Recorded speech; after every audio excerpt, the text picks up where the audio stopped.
Hola a todos. Hoy vamos a hablar del arte de España, unos artistas históricamente importantes y unos ejemplos de sus obras. Esta es la primera de dos presentaciones sobre el arte de España. Antes de que empecemos, una confesión. I'm going to do this presentation in English because it's about a cultural topic, and I want you to be able to understand the topic without worrying about the Spanish. But my confession is that I am not an artist, nor an art historian, nor an art critic.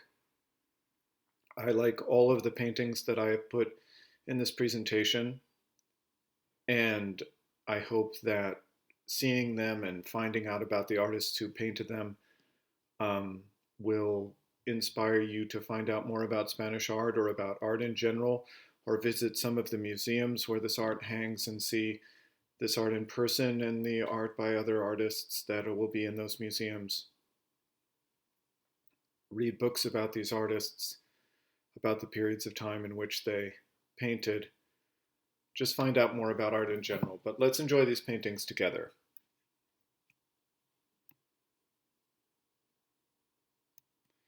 Let's consider these artists in chronological order. This is El Greco. He was born Dominicus Theotokopoulos, which apparently the Spanish considered difficult to say, so they called him the Greek. The next artist we'll consider is Diego Velázquez. He is a Baroque painter.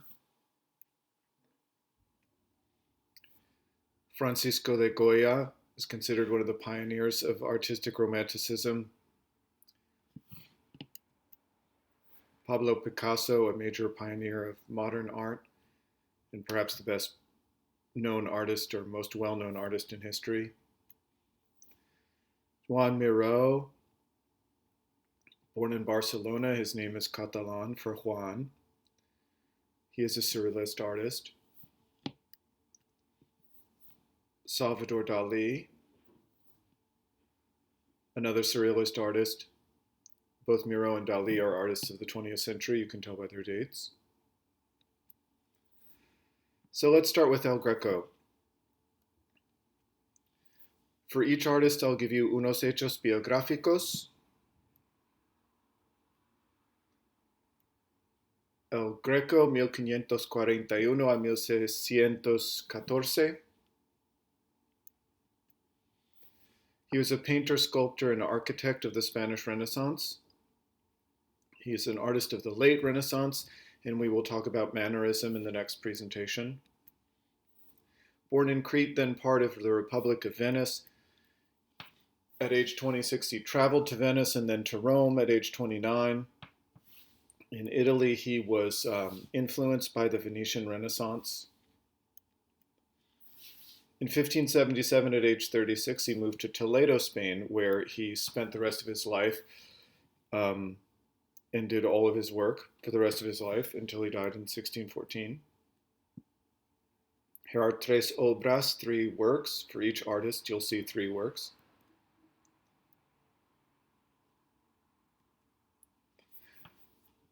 That is El Greco's view of Toledo. It was painted between 1596 and 1600. And it hangs in the Metropolitan Museum of Art in New York.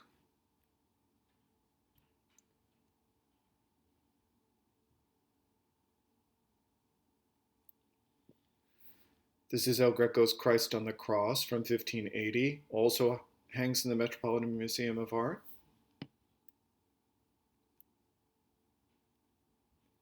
Many of El Greco's paintings are biblical scenes. This is a biblical scene he painted called The Cleansing of the Temple from 1594. It hangs in the National Gallery of Art in Washington, D.C.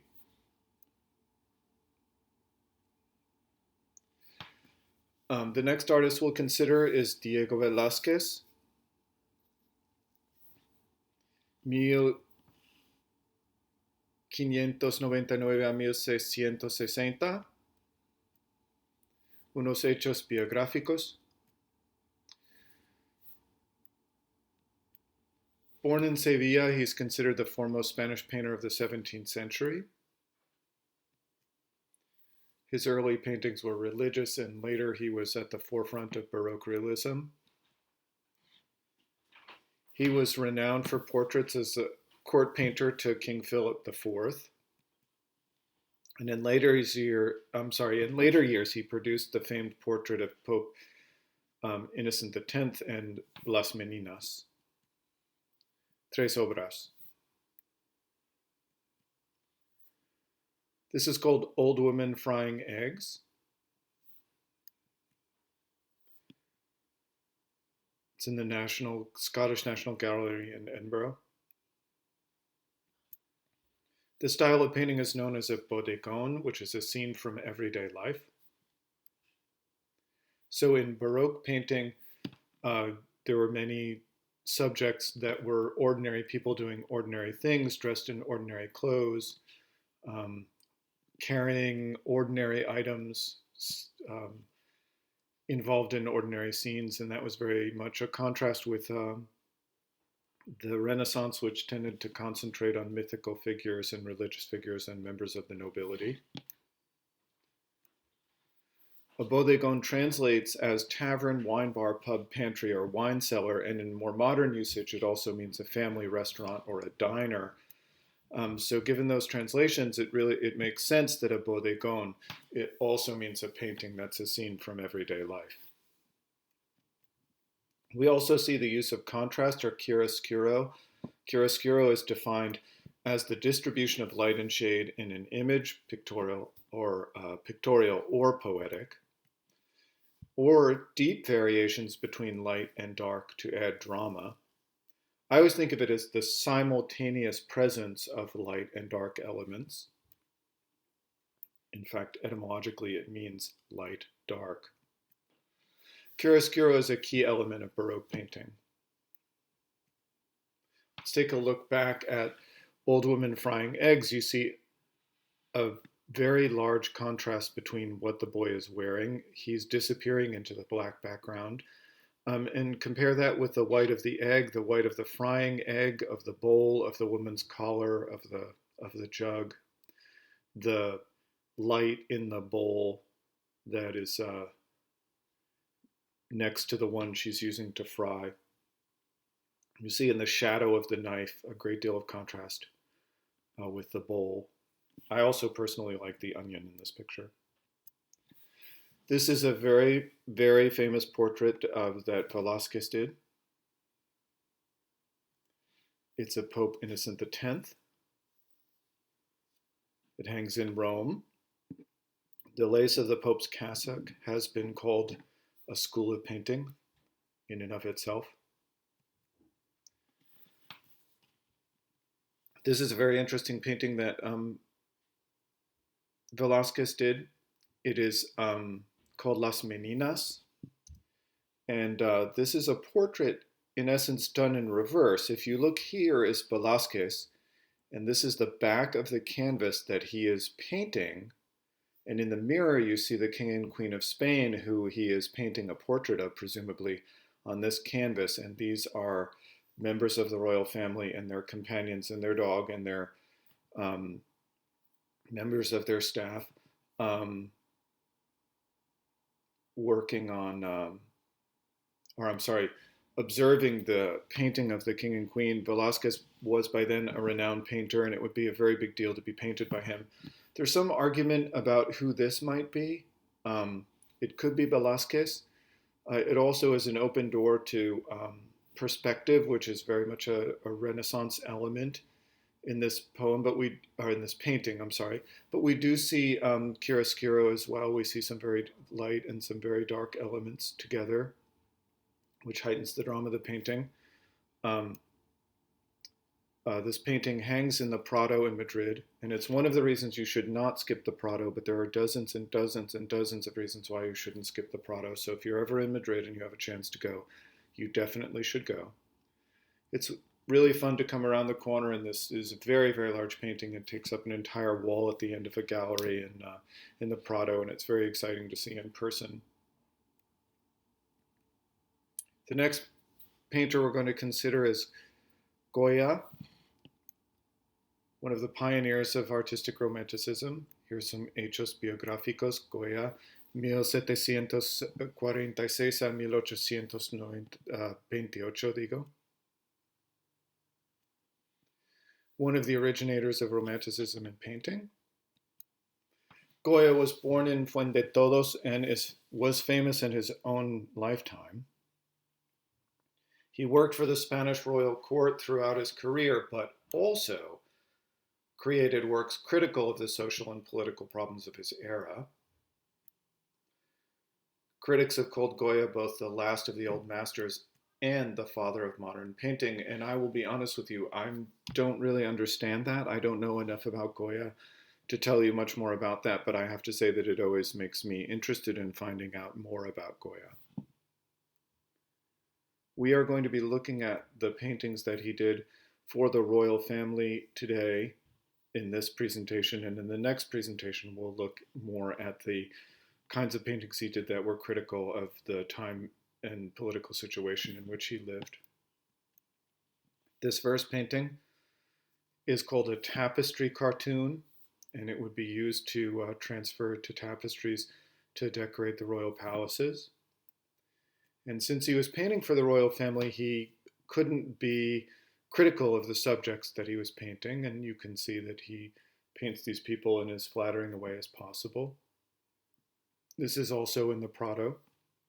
The one element I think that shows us that Goya's mind is working behind this painting is the sort of sarcastic look on the dog's face. So Goya is still there, even though he's doing a very good job at painting the subjects in a flattering way. This is also true in this picture. This is the royal family of Spain, and of course they were his employer, and more than that, they had the power of life and death over their subjects. So they were people that you didn't want to paint unflattering paintings of.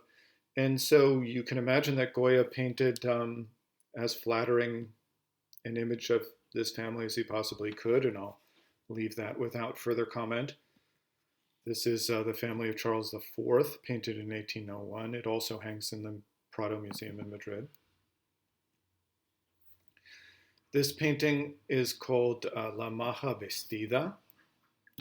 It hangs next to La Maja Desnuda, but for obvious reasons, in a high school presentation, we're not going to look at that painting. But you can see both of them in the Prado Museum in Madrid. The next artist we'll consider is perhaps the most well-known artist in the history of the world, really, Pablo Picasso, 1881 a 1973. Unos hechos biográficos. He was born in Malaga. He lived and worked in France. He was a painter, sculptor, printmaker, ceramicist, and stage designer. One of the greatest and most influential artists of the 20th century. He was the co-creator of Cubism with Georges Braque, and we'll see a Cubist painting in this presentation. For nearly 80 of his 91 years, Picasso devoted himself to an artistic production that contributed significantly to and paralleled the entire development of modern art in the 20th century. Picasso is interesting because he painted in all of the styles that he painted in all of the time, apparently. This was a painting from what is called his Blue Period, and it is called La Tragedia. It's from 1903. It's in the National Gallery of Art in Washington.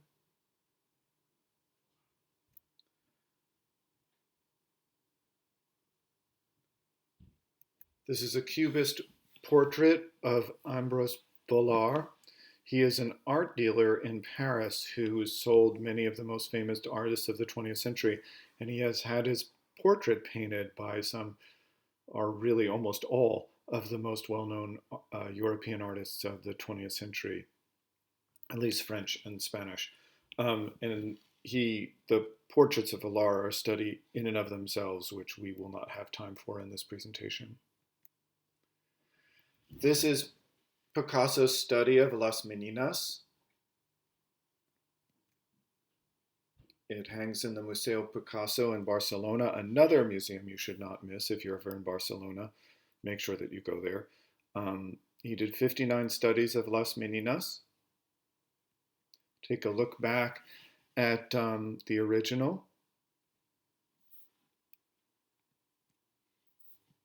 And Picasso is obviously not without a sense of humor if you look at the dog especially. The dog gets funnier and funnier as the series goes on. One more thing, I like this painting so much that I have a reproduction of it hanging in my downstairs hallway.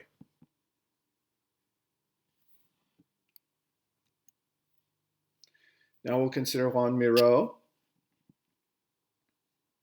1893 a 1983.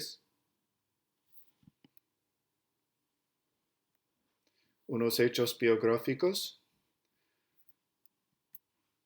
Born in Barcelona, he worked in lithography. He also produced murals and tapestries and sculptures for public spaces.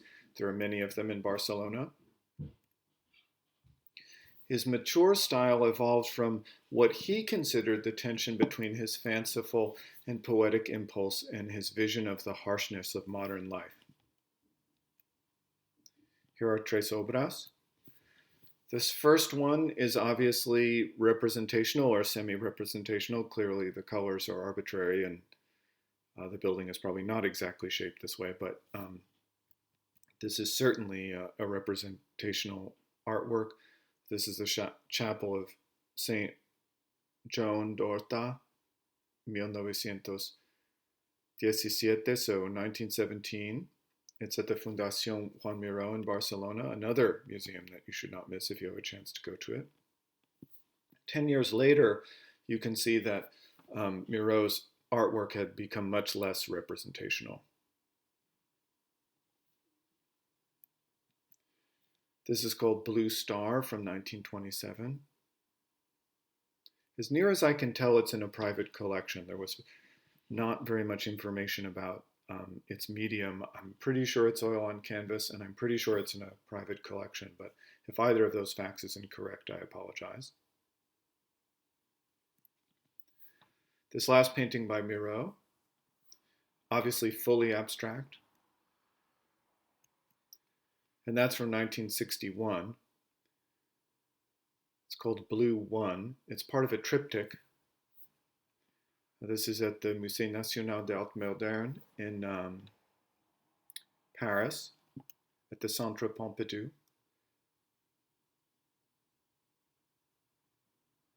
The last artist we'll consider in this presentation is Salvador Dalí, 1904 a 1989. Unos hechos biográficos. Born in Figueres, Spain, he was an accomplished painter in many styles, and we have an example of that coming up. In the 1920s, he went to Paris and began an association with artists such as Picasso, Magritte, and Miró, leading to his first Surrealist phase. Political disagreements with other members of that group after the rise of fascist dictator Francisco Franco in Spain led to Dalí's expulsion from the group that made up the Surrealist movement. He continued to paint in the Surrealist style. Tres obras. This first painting you can see is very, very realistic, highly representational, almost photorealist. It seems to suggest the postmodern artistic movement of photorealism. And this painting it could easily have been painted by Rembrandt or Caravaggio or Velázquez. You see the chiaroscuro, you see the Baroque elements, the hyperrealism, and just the technical ability that's behind this painting is really astonishing. The next painting you'll see, and this is called The Basket of Bread from 1926. It's at the Salvador Dalí Museum in St. Petersburg, Florida. That's another museum you should not miss. I was fortunate enough to go there one time, and it's really, really interesting to see the range of Dalí's ability as an artist and his development over time. This clearly is no longer a realistic painting, although it is highly imaginative and evocative um, in ways that we can understand its relation to reality. It, surrealism means above reality or above realism, and it has to do with painting psychologically interior scenes or dreamscapes, and this is certainly one of them. This is called The Persistence of Memory. It's from 1931, and it's in the Museum of Modern Art in New York.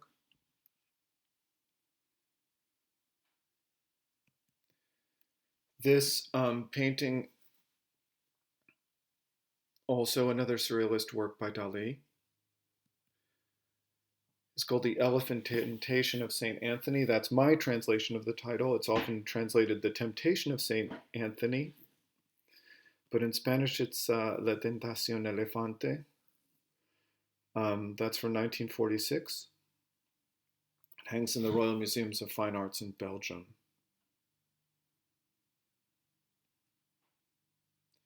Okay, I hope you enjoyed this presentation on the art of Spain and that it inspires you to find out more about the art of Spain and more about art in general. This is a promotional logo for Spain designed by Juan Miró in 1983, by the way.